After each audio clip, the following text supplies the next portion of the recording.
There is nothing you can do to stop me from coming after the round with the most malicious techniques I know. You will lose this fight, Daniel Cormier. I want you to believe it.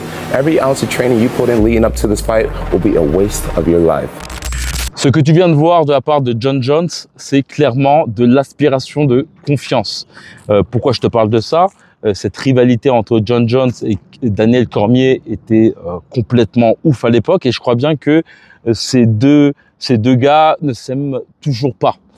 C'était vraiment les rivalités comme à l'ancienne où lorsque l'on se gueulait dessus, où on se traitait, il n'y avait pas de happy end.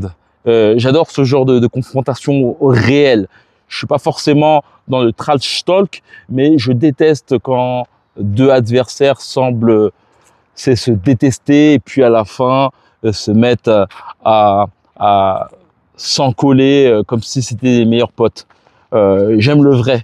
Et c'est un truc intéressant car à la fin de cette vidéo, justement, je vais t'expliquer en quoi l'aspect mental invisible de ta boxe va te permettre justement de t'améliorer techniquement lorsque tu n'as pas le temps d'aller dans une salle de boxe. Par exemple, durant les grandes vacances. D'ailleurs, aussi, j'ai une très grosse annonce à te dire par rapport à mes camps de boxe. Et donc, si on doit parler justement des choses à mettre dans ces programmes d'entraînement lorsqu'on n'a pas forcément le temps d'être encadré par un coach durant les grandes vacances, par exemple, qu'il y a certainement 4 choses importantes à implémenter dans ton programme. L'un des premiers points qui peut être intéressant pour améliorer ta technique de boxe lorsque tu n'as pas le temps d'aller dans une salle de boxe, que ce soit à cause du taf ou même durant les grandes vacances, c'est clairement de te filmer quand tu fais du shadowboxing ou lorsque tu as des potes qui sont à ta portée, qui souhaitent faire du sparring, filme-toi pour pouvoir justement avoir une sorte de point de vue extérieur. Bien sûr, il faut que tu aies un minimum de notions techniques pour pouvoir justement être à même d'avoir les meilleurs jugements, mais c'est quelque chose qu'on néglige beaucoup, le fait justement de se filmer. Et je dirais que je te donnerai un point certainement, c'est certainement la chose qui m'a permis d'avoir justement les connaissances que j'ai actuellement. Ça va paraître totalement anodin, mais il fut un temps, j'avais un blog qui s'appelle Tous sur la boxe et je diffusais justement l'actualité de la boxe. J'étais certainement le seul à faire cela. Je te parle d'un temps avant la sueur, etc. J'étais vraiment l'un des seuls, quoi. Et je faisais beaucoup deadline. C'est-à-dire que j'avais des vidéos de combat de 45 minutes et je te faisais justement un clip musical de 4 minutes en regroupant tous les meilleurs coups de ce combat. Ce qui m'obligeait justement à regarder tout le combat, à sélectionner les meilleurs coups, à retourner en arrière et faire des slow motion pour voir comment était le coup, etc. Et donc, cela me permettait justement de pouvoir voir vraiment minutieusement les coups et inconsciemment aussi, ça me permettait justement de mieux comprendre ce qu'était un coup puissant, etc. Tu vois. Et donc, ça, c'est pas forcément une chose que tout le monde peut faire, mais ça peut être amusant aussi de temps à autre lorsque tu vois un combat que tu kiffes, et ben de faire une line musicale en sachant que le but aussi était de faire en sorte que les coups soient liés avec la musique, ce qui m'amenait justement à vraiment focaliser précisément sur le corps, sur le tempo. C'était vraiment une dinguerie. Et donc, c'est aussi un moyen de t'améliorer. Je te dirais que l'une des choses aussi qui va vraiment te permettre sensiblement de pouvoir changer ta boxe, c'est d'arrêter de penser à la technique, mais plutôt de penser à la conscience de ton corps. Ça, c'est certainement l'une des choses qui, pour moi, permet vraiment de saisir ce qu'est un boxeur d'excellence par rapport à un boxeur ordinaire. C'est que un boxeur type Emmanuel Augustus ou je dirais même Floyd Mayweather ou Prince Nassim Hamed sont des boxeurs justement très intuitifs qui vont baser justement leur boxe beaucoup sur leur corps, sur le positionnement, sur les sensations. Et c'est vraiment l'une des choses que tu dois vraiment travailler. Tu peux faire ça via le shadowboxing. Je sais que avec mes gars aussi, on travaille beaucoup avec différents objets qui permettent justement d'obliger ton corps à faire le bon mouvement. Ça permet aussi de pouvoir, on va dire, emprisonner le haut du corps, c'est-à-dire t'empêcher de frapper, mais boxer uniquement avec le bas. Il y a de multitudes de façons de le faire. Clairement, tu peux faire en travaillant, par exemple, avec la kettlebell. Tu vois, c'est la kettlebell qui peut te permettre justement de pouvoir saisir l'importance de travailler avec ses genoux. C'est quelque chose justement d'ailleurs que je parlais à Paolo qui suit actuellement l'un de mes camps de boxe. Descente et montée, toi, tac, tac. Il faut que tu l'aies en fait automatiquement comme ça. Dès qu'il y a un problème, dès que par exemple là je ferme les yeux, boum, je prends un coup là, boum, là je sens cette petite résistance et boum, boum, par la suite. Comme je t'ai dit par rapport au fait, quand tu m'envoies un coup ici, je vais pas faire un coup large en fait, c'est toi qui vas m'emporter et je vais attendre la résistance pour ensuite frapper, tu vois. On va travailler ça là maintenant. En fait, lorsque tu prends conscience de ton corps, par exemple par rapport aux genoux, eh ben dès que tu commences à sentir la petite résistance au niveau de tes genoux, tu vas directement pouvoir mieux contrer tes opposants.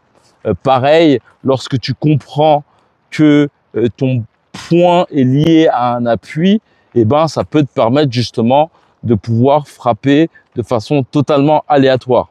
Le dernier point qui va te permettre de pouvoir t'améliorer au niveau de ta technique de boxe, c'est clairement la visualisation. Je ne vais pas te faire une description de toutes les recherches qui ont été faites par rapport à ça, au fait que c'est très puissant et que bien souvent, c'est la visualisation qui permet de s'améliorer au mieux que les choses justement plus palpables avec ses yeux. Et on va avoir bien souvent cette tendance à oublier que le travail sur sac de frappe, c'est aussi de la visualisation.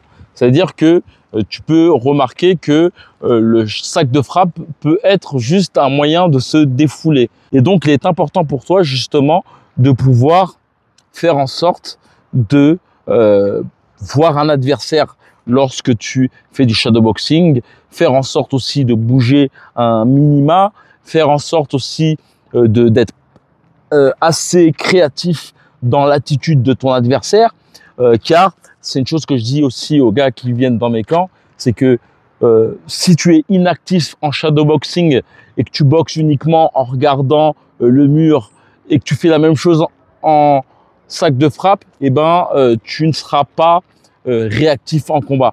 Si tu as cette impression de stagner au niveau de ta boxe, que clairement tu ne ressens plus justement cette sensation de t'améliorer à chaque entraînement, ça c'est quelque chose qui est très perturbant. Peut-être aussi que tu as un certain mal à pouvoir t'approprier ton propre style. Je sais que beaucoup de personnes justement sentent cette stagnation à ce niveau-là, c'est qu'ils n'arrivent pas à se trouver, ils n'arrivent pas aussi à avoir l'accompagnement qu'ils souhaiteraient. Peut-être que c'est ton cas. Eh ben, j'aimerais te dire que pour la première fois, j'ouvre 2 camps durant les grandes vacances. Ça se passe au Mexique, dans la ville natale de Canelo, à Guadalajara, où le but justement sera d'améliorer ta technique de boxe à travers des entraînements du matin jusqu'à l'après-midi. Ce qui sera très puissant durant ces camps de boxe, c'est que le but clairement sera de faire en sorte que tu puisses justement sparer ici. Ce qui sera très intéressant, c'est que chaque sparring nous permettra par la suite, le lendemain ou l'après-midi, de faire justement un entraînement par rapport aux lacunes que j'ai pu voir durant ton sparring. Et donc, si tu souhaites nous rejoindre, il suffit simplement de cliquer. Il y aura les dates justement de ces 2 camps de boxe qui se feront en juillet et en août. On sera en tout petit comité, certainement 6, pas plus de 6, pour justement te permettre d'avoir un coach derrière ton dos H24 durant 10 jours. C'est certainement l'un des meilleurs moyens pour toi aussi de pouvoir travailler avec le bas de ton corps durant plus d'une 50 heures de cours de boxe.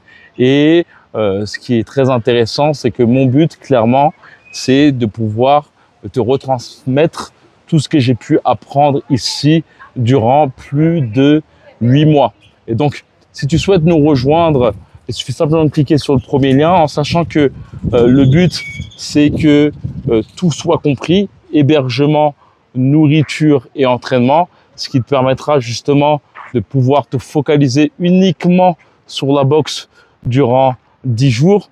Et clairement, c'est aussi une occasion pour toi de sortir de ta zone de confort, aller au Mexique, qui a une très mauvaise réputation, mais au bout du compte, c'est un pays très ouvert à l'extérieur. Il y a des parties en effet très dangereuses, mais Guadalajara, c'est vraiment le calme plat. Les gens sont très ouverts, que ce soit les gars ou les meufs. Et puis voilà, le but, comme j'ai dit, c'est 80% de boxe, mais c'est aussi une occasion de vivre une expérience humaine de ouf. Et je vois la boxe comme une sorte aussi de thérapie. C'est aussi un moyen justement de pouvoir renouer avec toi-même et de revenir à la rentrée avec un mindset de guerrier et surtout des armes au poing.